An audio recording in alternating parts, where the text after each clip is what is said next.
WLUW 88.7 FM Chicago.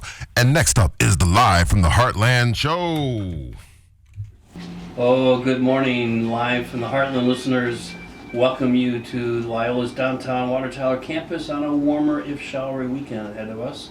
I'm Tom Clark from Live from the Heartland. My colleagues Katie and Michael are off. Katie's still on retreat in India, but we just got a nice little Facebook notice. We'll hear from her next week about all her travels and retreating. And Michael's on family business out east. Today we'll catch up with WBZ's busy education reporter, Adriana Cardona Magugad, and my old friend in the Sustainable City community, Ken Dunn of the Resource Center. Michael would want to remind you of next week's 50th anniversary of Rising Up Angry, which has a spectacular new website of photos and stories and PDFs of every issue of the newspaper back in the 60s and 70s. Very important reunion of early movement folks, Saturday the 26th from 3 to 7 p.m. at the Electric Jungle, 1768 West Greenleaf. Friends and relatives and neighbors, beverages, food, music, camaraderie. Retelling our history is so important these days, particularly when we have a president who's kind of self-impeaching, huh, folks? Lynn Orman-Weiss and James Porter, our engineer, may tune in on this opening banner to help me out a little bit, but you know, the Twitter-in-Chief's attack on Nancy Pelosi and killing off the Kurds may just mark the ending of this guy's reign. It's really causing cracks in the pitiful sycophants that make up the GOP leadership right now. And there's clearly, after the Chief of Staff Mulvaney's admissions this week, a definite quid pro quo to hold back arms to get dirt on political enemies in Ukraine. So, of course, we had to blow up our base in Syria after we decided to withdraw so quickly, leaving behind nukes and rockets and other ammo for former ISIS fighters who were right next door. So the Middle East is a mess thanks to this president's wonderful foreign policy, and do I dare call it a policy? It seems to lurch from place to place. Just too many mind-blowing facts this week about the impeachment thing, and I just have to ask why we're not looking at the 25th Amendment and remove him short of doing a full impeachment thing. Like everything, he just seems to make the decisions straight from the top of What I don't know is if it's before or after his breakfast of McNuggets. We had the first all-female spacewalk team off the space shuttle last week, and all I have to ask is, why did that take so long? They're hovering over another month of global heat records in September, according to the National Ocean and Atmospheric Association. We got to deal with this weather thing, and Ken Dem, I guess later on, will certainly catch us up on it. My next guest will help us catch up on what's going on with the school strike, which is still very much in play this weekend. From my vantage point, tremendous community and parent support for the teachers who are striking not just for pay, but for nurses, librarians, and smaller class size. It's a real battle royale for the new, apparently still popular mayor, but she seems to be losing some support as this strike becomes a 2-3 day, maybe going into next week. We'll see what happens this weekend. I want to remind people that we are up against this very precious body of water called Lake Michigan, which is indeed at all-time high lake levels. But there's some old business from this summer. Two groups have filed suit over the past week. Our own local Environmental Law and Policy Center, along with the Hoosier Environmental Council, they are filing suits under the Clean Water Act to nudge federal and state EPAs to enforce rules prohibiting toxics from flowing into Lake Michigan. Yes, that happened in August when the ArcelorMittal plant, which lets cyanide and ammonia flow into Lake Calumet. The challenge is, as that stuff goes into our drinking water, is that this has happened with this company 100 times since 2015. Come on, regulators, get on your job. And meanwhile, that flooding at Loyola Beach, well, it's caused general concern all summer. We've lost several beaches in Rogers Park now. We have our own little lake just north of Pratt Pier that's formed up against Artists of the Wall. If you don't believe me, check it out. It's our own little lagoon. We'll see fish develop over the winter. But there's an important meeting between Alderpersons Harry Ulsterman and Maria Haddon, meeting with the Army Corps and other Park District reps this Monday, October 21st at 6:30 in Gavin Hall on Loyola's Lakeshore Campus, 6339 North Sheridan.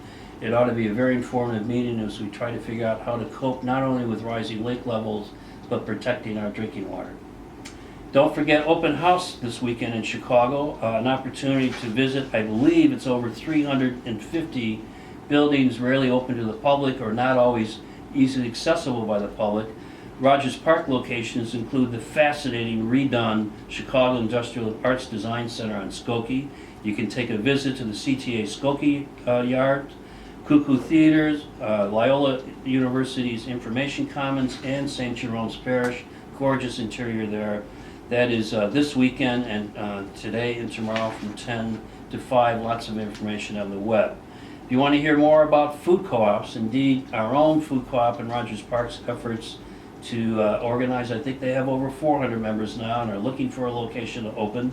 Right after this show, from 10:30 to 12:30, there'll be a informational meeting at the Rogers Park Public Library featuring the author Grocery Store, The Promise of Food Co-ops in the Age of Giant Grocery Stores. Please check out the pancake breakfast and bake sale with our friends at United Church of Rogers Park. It's going on right now until noon today. A very worthy cause. You ought to check it out. Also going on this afternoon from 1 North Side at Alternatives is a city budget town hall. For anyone on the north side that wants to find out more about what's happening with our budget crisis in the city. Also a very interesting artist in residence opportunity tomorrow at the Howard Area Community Center. Molly Costello, who's done some mural work and other things reflecting the stories of refugee and immigrant women, will be having an exhibit and will be there to talk to folks.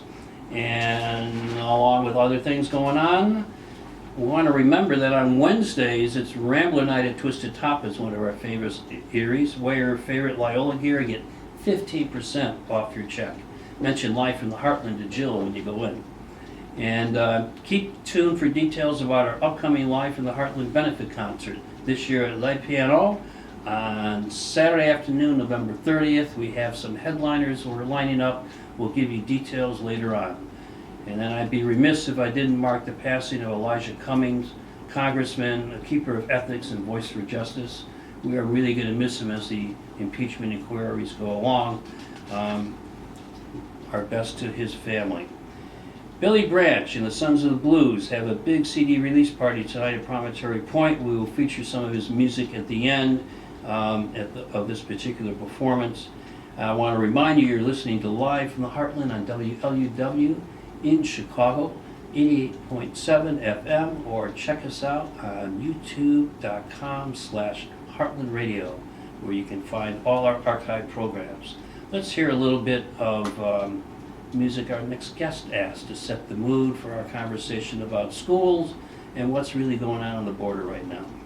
So a little bit of artista from the artist Hello Seahorse. And I welcome to the studio Adriana Cardona Magugan, who is the education reporter for WBEZ.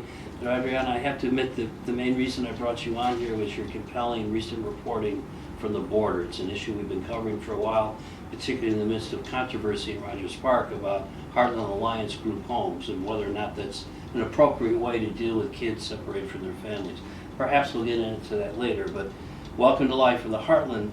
Your Labor Day story about LGBTQ migrants at the border was stunning.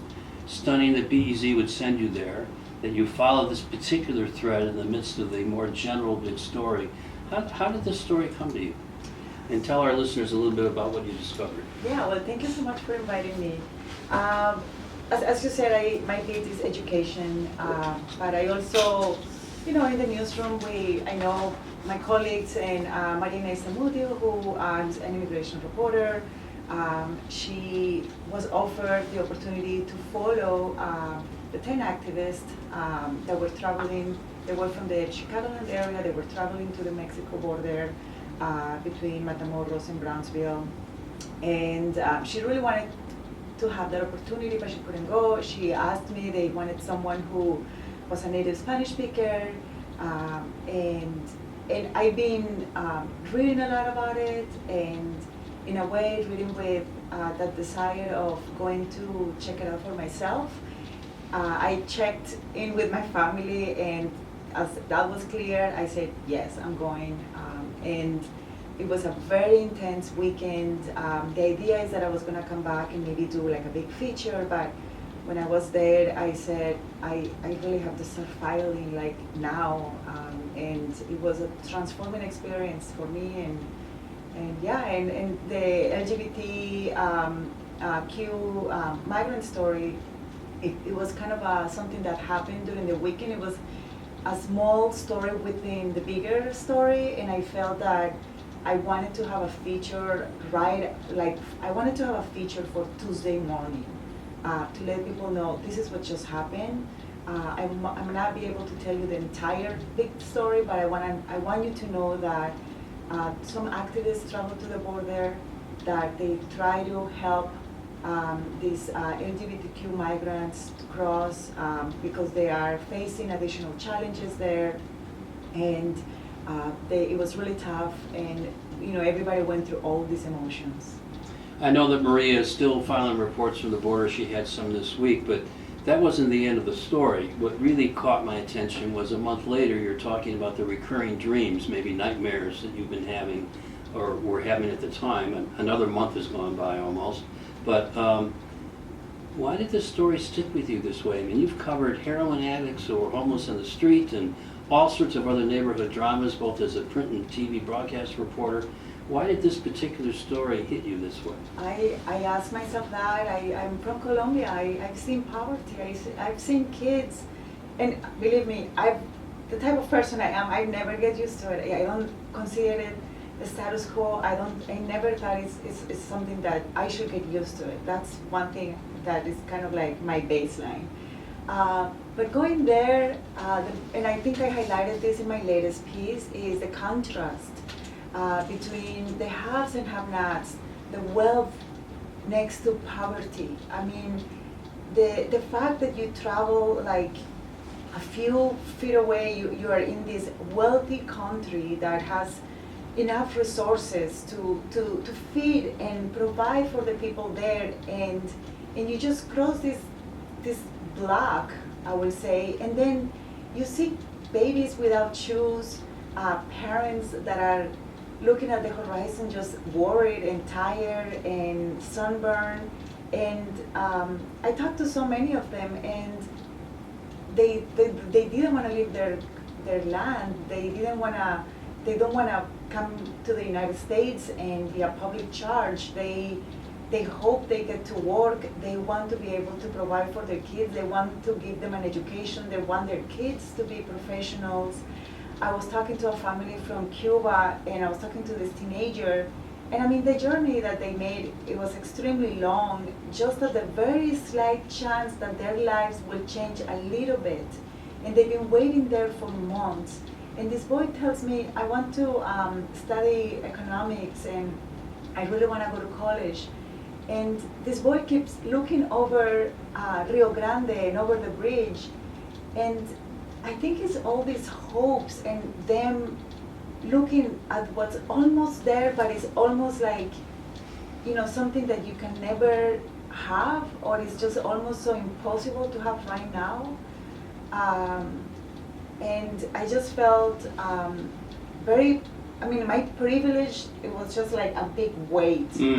I almost felt like I wanted to share my privilege, and that's why it was hard to come back, because even sleeping in I was telling my colleague Maria Inez, I'm like, I don't know, sometimes I wake up and I feel like I just want to sleep on the floor. Mm-hmm. Just spend the night on the floor. And I don't know, it was this weird feeling that there is the contrast.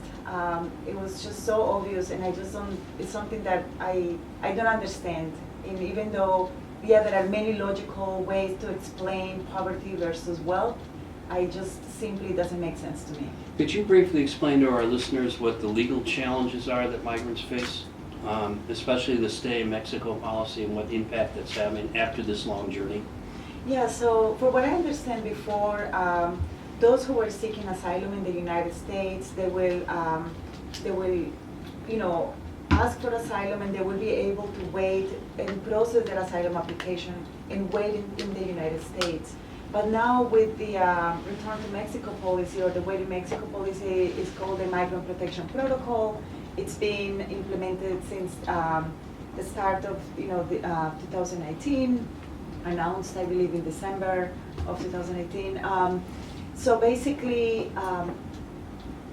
those seeking asylum cannot wait in the United States. They have to wait in border cities like Matamoros, where they face additional challenges, where they face extreme poverty, where the shelters are full, they don't have a place to stay.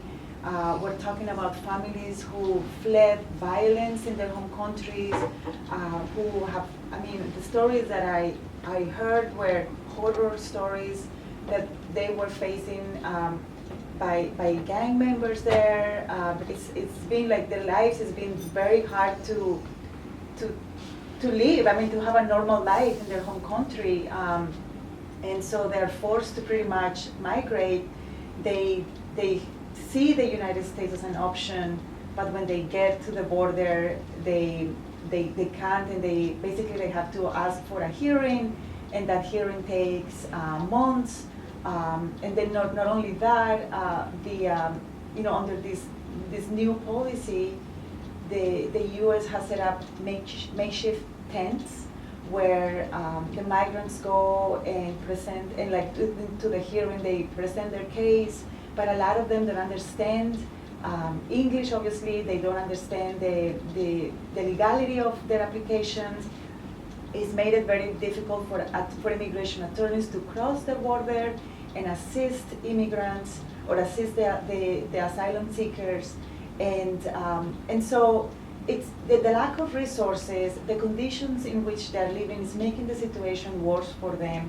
And when they present themselves and apply and try to get a hearing, the fact that they don't understand the legal system, they don't know how to put together a good application, a solid case, that usually delays their process. They have to wait longer, and then they wait longer, but at the end of the day, they might not even get a chance to get their asylum applications going.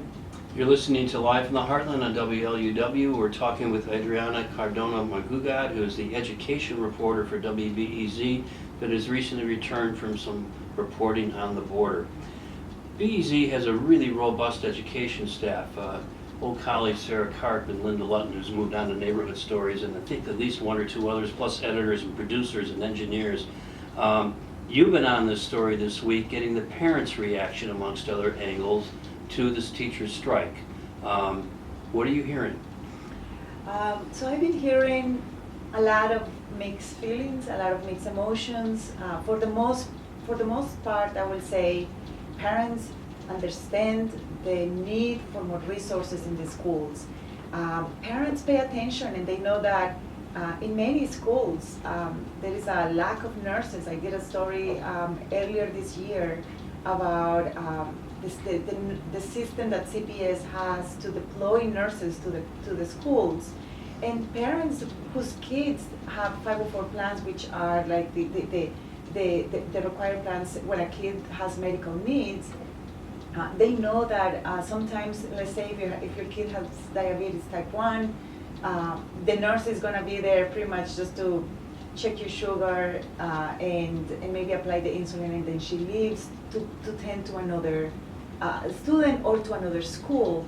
And so it makes it hard for parents to understand the system in which nurses are deployed, and with this idea that there should be a nurse in every school, not just for those kids who have required medical needs or nursing, like required nursing minutes, but also the kid who had an accident or the kid who fell sick. So parents want that, and I feel that that's definitely it's been expressed as well as counselors, librarians. And I feel like, I talked to some parents who were also around the 2012 strike that have said, it's been too long, and I can't believe we've also come to this point to keep advocating for that resources. So it's, I think the issues, the staffing issues has been a critical one among parents. It didn't just come up. It didn't just come up, yeah. exactly. It's been there. It's been at the forefront of the needs of the schools that their kids are going to. Yeah. Have you had any contact with any of the homeless men that you reported on a couple of years ago? These are men who were exported from Puerto Rico, left on the streets of Chicago, many of them heroin addicts, and left to their own devices and didn't always end up in the best place. Did I summarize that story series correctly? Yeah. So have you had further contact with any of those sources? Do you know how they're doing? I know it's a big group of people to summarize, but I don't know that reporters often get a chance to go back and look at old stories. What's happened with this one? I've come back so after the story aired and it was published and all of that, there's a woman, her name is Melissa Melissa Hernandez, and she actually started a group, an organization called the Puerto Rico Project. Mm-hmm. She goes out every Friday and another day a week to serve these homeless men and women that are suffering from addictions. And I've gone out with her a few times just to check it out, not necessarily to do a story. I know at least one guy. I actually saw him the other day. He lost his leg recently because it got infected, so he's in a wheelchair. The main person in my story, Manuel, if you remember, he was one of the guys who was he had a critical medical condition. He was sent from Ponce to Chicago, specifically to Back of the Yards. I lost track of him, and I've been asking around for him. His nickname in the streets is Pescado, that means fish. And I'm afraid that he's dead, but the reality of their lives is that many times they die on the streets, they may overdose, and no one may find them, and if they do find them, there's no one there to claim them, there's no one there who really knows their date of birth, their real name, they don't have paperwork, so they really become unidentified people out there. And I know that at least Angel in my story, I think he's clean. Calderon, who I did not profile, he passed away.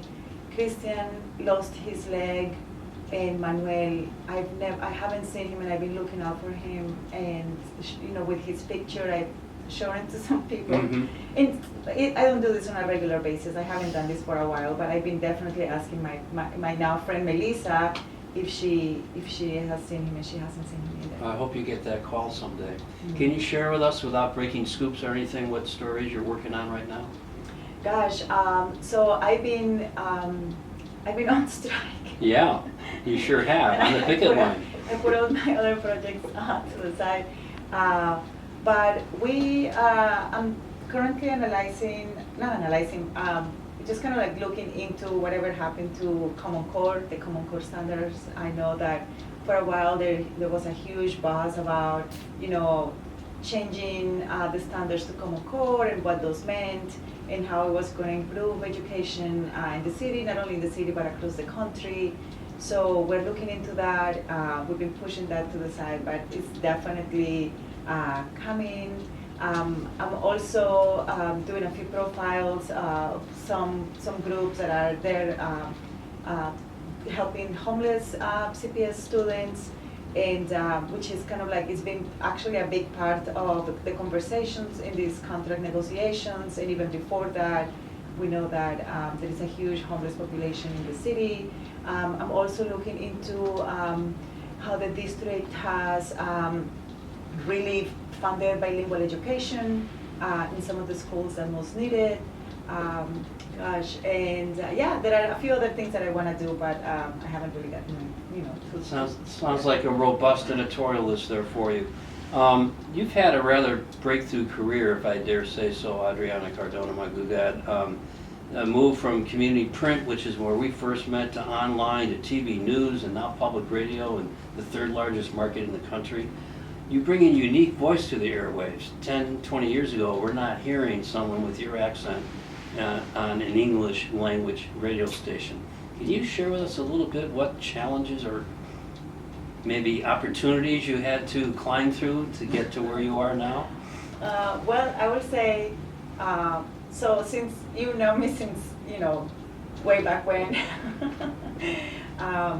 so yeah, like, you know, when I started. You were doing a bilingual community newspaper? Yeah, Okay. yeah. I co-founded a bilingual community newspaper, and I remember right away I called the community media workshop, now called Public Narrative, and you know, you were in the organization then, and I will say that because of the people there, I learned the basics of what I needed to do to continue on with the newspaper, and because of the connections that you guys made between community and journalists, I really fell in love with journalism, and I realized that I'm like, there's nothing else I want to do, and I don't know if I'm doing this right, but I want to keep doing it. So I, you know, I went to so many of the workshops that you guys put together with Steve, with with you know Dimitrio and Gordon at the time, and so I truly tried to take it all in and apply for as many scholarships as I could, and just keep writing and keep telling stories. That was like my main point. Like I know that I might not be doing it right all the time, but I'm gonna keep doing it. And then you know, the story about the Puerto Rican drug users who were sent to Chicago, it kind of really, you know, opened some opportunities for me. I guess it took me out of my underdogness. Mm-hmm. Mm-hmm. And so you know, Univision Chicago, you know, approached me after that, and I was with them for 2 years. They were really, you know, a great place to work at. They pretty much let me work on any projects I wanted to. I actually explored kind of like an aftermath of what happened to the drug users that were sent back. I did other stories on housing in the suburbs and challenges immigrants face as tenants.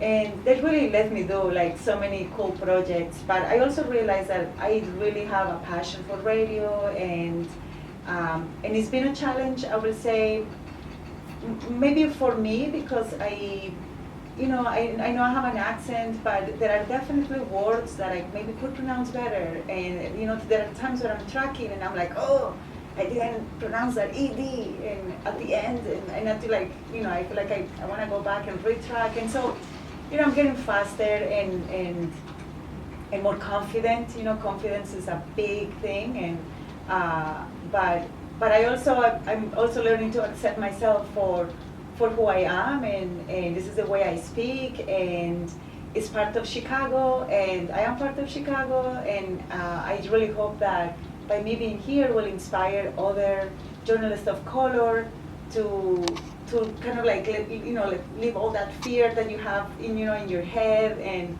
just make it happen. Just put yourself out there and see what happens. Do you miss print, longer form reporting over what you can do in 90 seconds on the radio? Or 2.5 minutes maybe if you're lucky. You know, I love radio.